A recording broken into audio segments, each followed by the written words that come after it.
Hello everyone, welcome to pi physics. आज की इस वीडियो में हमारा लेक्चर बेस्ड होगा क्लास 9 के एनसीईआरटी के चैप्टर 11 वर्क एंड एनर्जी पे। आज की इस वीडियो में हम वर्क के बारे में समझेंगे कि वर्क क्या होता है। हम नॉर्मली अगर वर्क के बारे में देखें या वर्क के बारे में समझें तो हम सभी कोई ना कोई कुछ ना कुछ वर्क करते ही रहते हैं अपनी डेली लाइफ में, ठीक है। लेकिन साइंटिफिक या फिर फिजिक्स में अगर हम बात करें या साइंस में अगर हम बात करें कि वर्क वो होता है अगर हम किसी ऑब्जेक्ट पे फोर्स एक्सर्ट करते हैं या फोर्स को अप्लाई करते हैं और उसकी वजह से उस ऑब्जेक्ट में क्या होता है, उसमें थोड़ा सा डिस्प्लेसमेंट होता है, हम उसको बोलते हैं कि इस ऑब्जेक्ट पे वर्क हुआ है या फिर इस ऑब्जेक्ट ने वर्क किया है।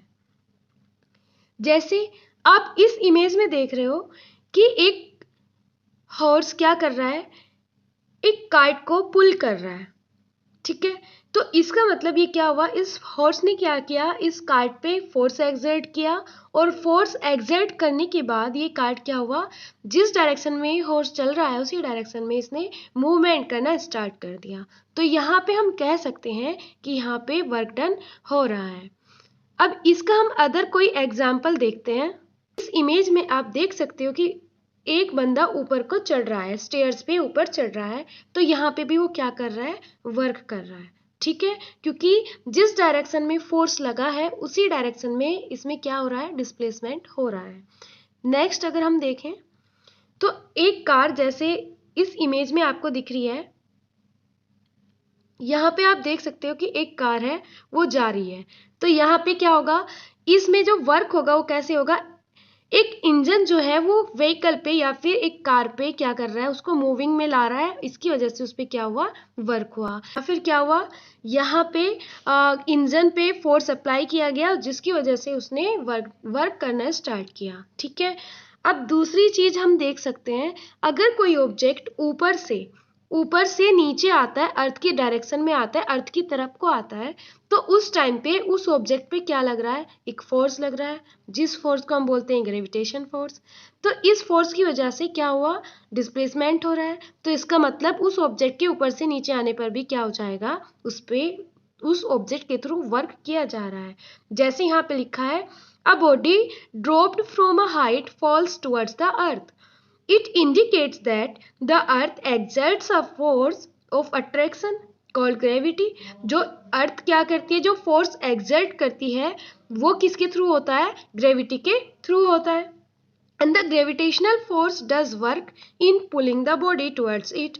और जो ग्रेविटेशन फोर्स है वो क्या वर्क कर रहा है, वो क्या कर रहा है, उस ऑब्जेक्ट को अपनी तरफ अट्रैक्ट कर रहा है। अब हम नेक्स्ट देख सकते हैं कि work is said to be done scientifically when a force applied on a body produces motion in it। तो नॉर्मल डेफिनेशन में हम क्या बोल सकते हैं कि वर्क कब होगा किसी भी ऑब्जेक्ट पे, अगर हमारे पास कोई ऑब्जेक्ट है और हम उस पर फोर्स अप्लाई कर रहे हैं और फोर्स अप्लाई करने से उस ऑब्जेक्ट में उसकी पोजीशन में, उसकी मोशन में थोड़ा सा चेंज होता हो या फिर वो डिस्प्लेस होती हो, जहाँ पे उसकी इनिशियल पोजीशन है वहाँ से चेंज होती हो। जैसे हमारे पास ये एक ऑब्जेक्ट है और इस पे फोर्स एक्सर्ट किया गया F। तो इस फोर्स के एक्सर्ट होने से ये ऑब्जेक्ट कहाँ पे आ जाता है, एस डिस्टेंस को कवर करता है और ये एस डिस्टेंस क्या हो गया, इसका डिस्प्लेसमेंट होता है, ठीक है। तो सिंपल सी एक डेफिनेशन हो जाएगी कि work done in moving a body is equal to the product of force exerted on the body and the distance moved by the body in the direction of force. एक तो ये definition हो जाएगी। अगर हम इसको समझे सिंपल वे में तो इन्होंने क्या बोला, जो वर्क होगा या वर्क डन जो होगा वो क्या होगा, एक्सर्टेड फोर्स इनटू डिस्प्लेसमेंट, ठीक है। एक्सर्टेड फोर्स, एक फोर्स एक्सर्ट किया गया किसी ऑब्जेक्ट पे और फोर्स एक्सर्ट करने के बाद उस ऑब्जेक्ट में एस डिस्प्लेसमेंट हुआ, तो उन दोनों का जो प्रोडक्ट होगा उसको हम बोलेंगे W या फिर उसको हम बोलेंगे वर्क डन, ठीक है। ये इजी सी डेफिनेशन है और मतलब आप इसको बहुत इजीली समझ भी सकते हो, इसमें कोई ऐसा पॉइंट नहीं है कि आपको क्लियर ना हो। बस आपको सिंपल सा ये समझना है, अगर हम किसी ऑब्जेक्ट पे फोर्स एक्सर्ट करते हैं और आफ्टर एक्सर्टिंग फोर्स उसमें डिस्प्लेसमेंट होता है, तो उसको हम क्या बोलेंगे, उसको हम बोलेंगे कि उस ऑब्जेक्ट पे वर्क डन हुआ है। दूसरी डेफिनेशन के अकॉर्डिंग हम बोल सकते हैं the work done in moving a body is equal to the product of force exerted on the body and the displacement of the body। तो यहाँ पे क्या है, जो वर्क डन होगा क्या होगा, exerted force, और उस exerted force की वजह से जो डिस्प्लेसमेंट हुआ उन दोनों के प्रोडक्ट को हम बोलते हैं वर्क डन। आप सभी इस बात को जानते हैं कि जो फोर्स होता है उसको हम कहीं से डिफाइन करते हैं, एफ से, और डिस्प्लेसमेंट को हम कहीं से डिफाइन करते हैं, एस से।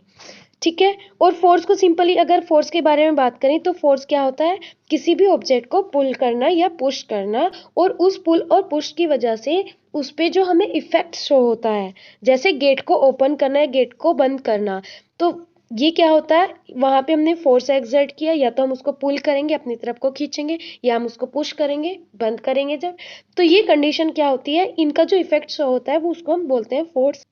और डिस्प्लेसमेंट आपको पता ही है क्या होता है, शॉर्टेस्ट डिस्टेंस जो इनिशियल पोजीशन से फाइनल पोजीशन तक के बीच में कवर की गई है, ठीक है, वो क्या होता है, वो डिस्प्लेसमेंट होता है। और सिंपल सी बात है, डिस्प्लेसमेंट जो होता है वो डिपेंड करता है इनिशियल एंड फाइनल पोजीशन पे। ठीक है, अब इसके बाद हम देखते हैं कि वर्क एक कैसी क्वांटिटी है। Work is a scalar quantity. Simple सी बात है, वर्क एक कैसी क्वांटिटी है, स्केलर क्वांटिटी। वो स्केलर क्वांटिटी क्यों है, क्योंकि यहाँ पे सिर्फ हम वर्क को देखते हैं कि वर्क कितनी अमाउंट में, या वर्क के लिए जो मैग्नीट्यूड है वो कितना है, वहाँ पे हम ये नहीं देखते कि वर्क किस डायरेक्शन में हुआ है। जस्ट ये डिपेंड करता है कि फोर्स एक्सर्ट किया जाए और एक्सर्ट करने के बाद उसमें डिस्प्लेसमेंट हो, इसलिए ये कैसी क्वांटिटी होगी, scalar quantity. Second, work can be positive, zero और नेगेटिव। वर्क पॉजिटिव भी हो सकता है, जीरो भी हो सकता है और नेगेटिव भी हो सकता है। थर्ड पॉइंट में क्या दिया है, negative work done not mean it a vector quantity. Negative work done का ये मतलब नहीं होता कि ये एक वेक्टर क्वांटिटी है, बल्कि जो नेगेटिव वर्क डन है वो डिफाइन करता है कि फोर्स हमने इस डायरेक्शन में लगाया और डिस्प्लेसमेंट अपोजिट डायरेक्शन में हुआ। यहाँ पे क्या इंडिकेट होगा, या फिर जो नेगेटिव वर्क डन होगा वो क्या बताएगा कि जो फोर्स है वो एक डायरेक्शन में हुआ है, और लेकिन जो डिस्प्लेसमेंट हुआ अपोजिट डायरेक्शन में हुआ है, या रिटार्डेशन हो रहा है। तो इस पोजीशन को, इस कंडीशन को, या इस कंडीशन के लिए हम बोलेंगे कि वर्क डन नेगेटिव है। ठीक है, वर्क की अगर हम एसआई यूनिट की बात करें तो एसआई यूनिट क्या होती है, इसकी जूल होती है, और एसआई यूनिट मतलब इंटरनेशनल सिस्टम। वर्क डन कितना होता है आपको पता है, W इज इक्वल होता है F इंटू एस, और हमें मालूम है कि F की यूनिट होती है न्यूटन और S की यूनिट होती है मीटर। तो W की एक यूनिट क्या हो जाएगी, न्यूटन मीटर, और एक यूनिट क्या हो जाएगी, जूल। ठीक है, अब अगर हम 1 जूल की डेफिनेशन देखें तो 1 joule is the amount of work done when 1 newton of force acting on an body displace it through 1 metre. मतलब इन्होंने बोला अगर हमारे पास हमने किसी ऑब्जेक्ट पे 1 न्यूटन का फोर्स एक्सर्ट किया, और 1 न्यूटन के फोर्स को एक्सर्ट करने से इस ऑब्जेक्ट में कितना डिस्प्लेसमेंट हो, 1 मीटर तक डिस्प्लेसमेंट हो, तो इस पे जो वर्क डन होगा वो 1 जूल के इक्वल होगा। नेक्स्ट हम देखते हैं CGS unit of work is अर्ग। जो सीजीएस यूनिट की हम बात करें तो ये होती है अर्ग, और अगर हम 1 जूल में देखें नंबर ऑफ अर्ग कितने होते हैं, अर्ग की अमाउंट कितनी होती है, तो ये होती है 10⁻⁷। ठीक है, तो 1 जूल इज इक्वल टू 10⁻⁷ अर्ग। ठीक है, अगर हम 1 अर्ग की बात करें तो 1 अर्ग इज इक्वल टू कितना हो जाएगा बेटा, तो 1 अर्ग इज इक्वल टू 1/10⁻⁷। हम सबको पता है अगर कोई पावर अपोन से ऊपर जाती है, और वो पावर अगर अपोन में पॉजिटिव है तो ऊपर जाके वो कैसी हो जाती है, नेगेटिव हो जाती है। और साथ में 1 अर्ग इज इक्वल टू किसके हो जाएगा, 10⁻⁻⁷ जूल। आज की इस वीडियो में हमारा टॉपिक यहीं तक होगा, और इससे आगे का पार्ट जो है वो मैं आपको नेक्स्ट वीडियो में बताऊंगी। अगर आपको ये वीडियो पसंद आई हो तो आप हमारे चैनल को सब्सक्राइब कर सकते हैं और लाइक का बटन दबा सकते हैं। Thank you.